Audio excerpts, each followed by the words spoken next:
Tonight we're going to look at 3 more trends, and that will sum it up. The first one is basically just a repeat of what we did in class today. And what we did in class today, I'm not sure what that color, was ionization energies.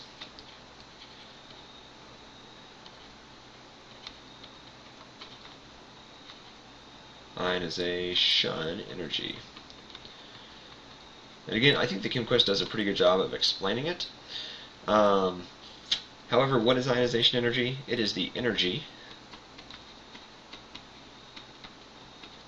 needed to remove an electron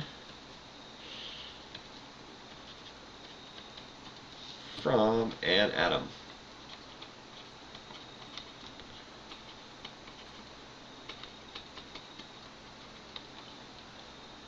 So a couple things. The first is just what does ionization energy look like? So if we had something like magnesium, and it might look like this. The first ionization of magnesium, we're going to remove 1 electron, so it's going to be +1 plus an electron, and this is the first ionization energy. I'm just going to write it I-E. Okay? And that requires a certain amount of energy. What is the charge of magnesium typically? It's typically a +2. So for magnesium, there is typically a second ionization energy.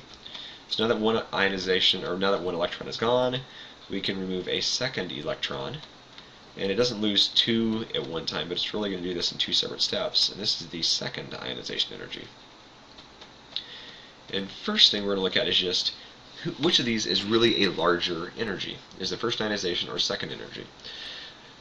It doesn't matter what element we're talking about. The second will always be greater than the first. How come? Well, as we remove 1 electron, what's true about how many protons we have? We have the same number of protons. Or if we think back to podcast 6.1, when something becomes a cation, it becomes smaller.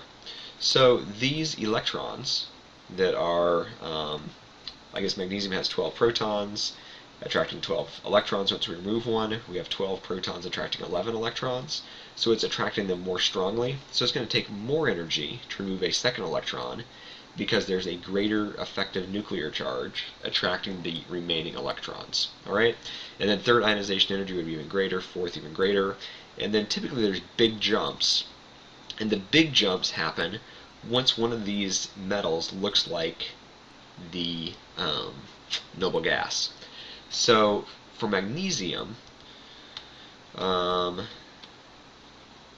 this third ionization energy, and I'm just going to make some numbers up here, but let's say the first ionization energy was maybe 720 kilojoules.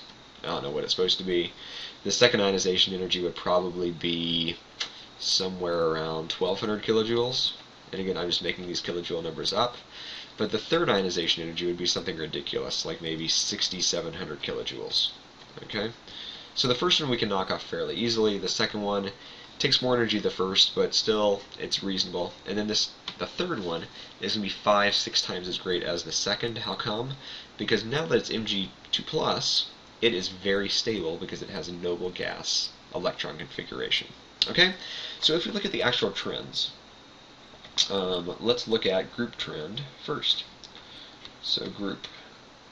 So as we go down a column, what happens is we go down a column, decreases from top to bottom. Decreases top down.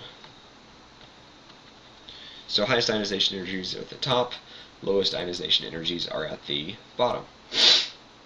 I guess if this is C, this should probably be a number 1. This should probably be a number 2. And then we're going to have a couple of reasons, kind of like from our podcast yesterday. And really, we're just going to have one reason, and more shielding. Okay, so as we move down, we have more electrons between our nucleus and our outermost electrons. So more shielding.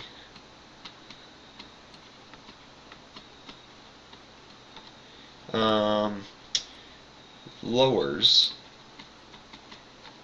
effective nuclear charge, or really I think we've been designating that ZEFF. Okay, so more shielding lowers the effective nuclear charge. So if it's attracting less strongly, there's less energy that's needed to remove it. Okay, so group, let's see, 3 is going to be period trends. So as we go across a period, what happens? So group decreases from top to bottom, and across a period, it increases left to right. And again, this corresponds directly to size, increases left to right. Because what happens as we go from left to right, based on size, it gets smaller. Why is that? We have more protons from left to right. And more protons means we are raising, or we have a greater effective nuclear charge. We're making our magnet and our nucleus greater, and we're adding our electrons to that same energy level, so they're not getting added anywhere closer, anywhere further. So there's more protons, greater effective nuclear charge, and if our effective nuclear charge is greater, it'll take more energy to remove our electrons. Alright, so that is C. The next thing we're going to look at is a trend that I know wasn't covered in general chemistry, no matter what general chemistry you had, but it is known as electron affinity.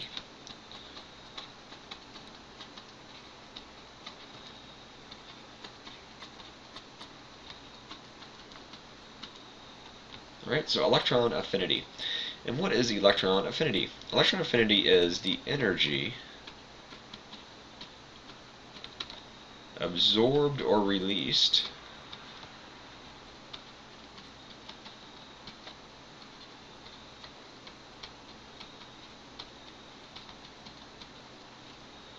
energy absorbed or released when an electron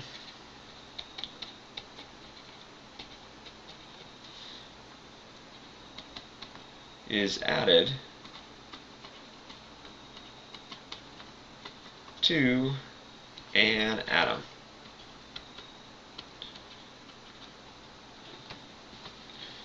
Alright, and when we say atom, it implies that we are talking about a neutral atom. Alright, so again, a couple equations just to kind of set this up. So if we have atom plus electron, if we're talking about nonmetals, nonmetals want electrons. Okay, so we're going to make an ion with some negative charge, and in that process we're going to give off energy, because nonmetals would like to have electrons, because if they have electrons they look more like the noble gas configuration of a noble gas. So these types of reactions are exothermic. How come? Because they are releasing energy. Energy is a product. Okay? Energy is a product, and our electron affinity, and I'm just going to designate this EA, is negative. And kind of just think of it in terms of energy. Energy is lost, so our EA is negative. Although if we have something like metals, so metals don't want electrons, they would rather lose electrons. So in order to add an electron to a metal, we actually have to use energy, or supply energy, in order for a metal to take an electron. And again, we get an ion, negatively charged ion, but this process is endothermic. How come? Because we are needing to supply energy into our system. And again, in this case, our EA, our electron affinity, is going to be a positive value, okay? Because we are having to add energy to our system.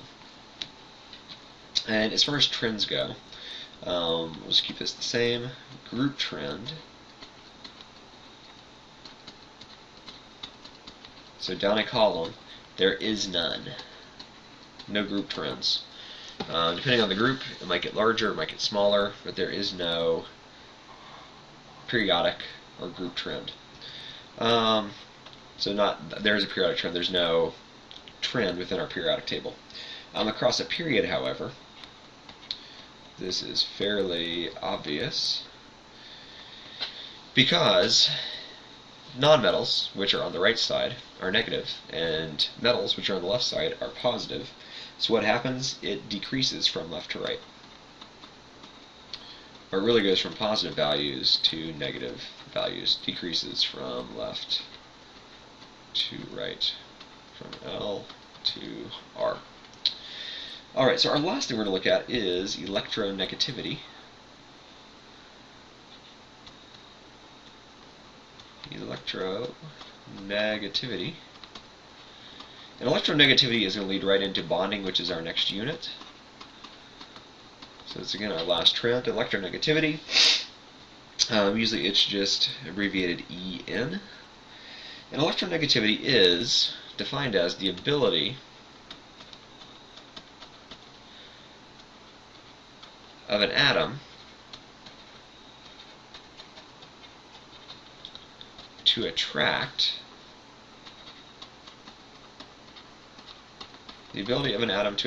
electrons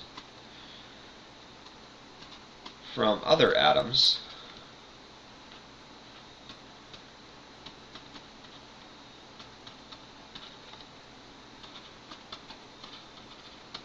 it is bonded to.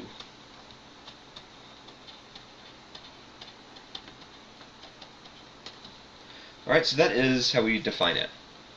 And then fluorine is the most electronegative element.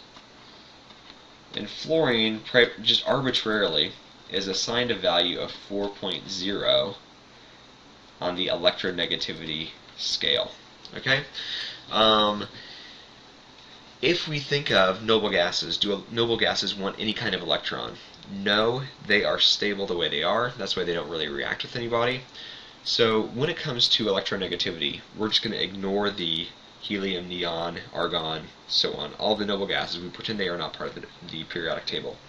So fluorine becomes our uppermost right element, okay, and it has the highest electronegativity.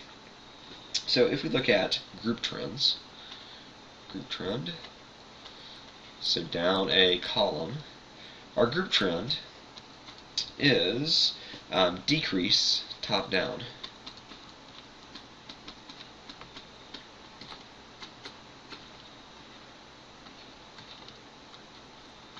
Okay, which is the exact same as ionization energy. And then our period trend is going to, from left to right, we're going to increase from left to right. So again, this is identical to our ionization energy, and both of these are directly opposite to size. Alright? So that is it for the podcast tonight. Electronegativity you probably talked about in general chemistry. Ionization you should have most certainly talked about. Electron affinity is really the new thing right here. And kind of just, if you kind of have this in your mind, atom plus an electron, if it's a negative, if it's something that usually is negatively charged, so nonmetals, it likes to become an anion. It gives off energy when doing so. Something like a metal does not want electrons, so we actually have to supply energy to say, hey, you need to take this electron, and we force that electron on it, which is endothermic, positive EA. But that is it as far as trends go. Tomorrow in class, I think it's tomorrow, I will actually be giving notes in class. Alright, so that'll be kind of something new this year. And really most of the next unit will be class notes as opposed to podcasts. It works a little bit better when we talk about bonding.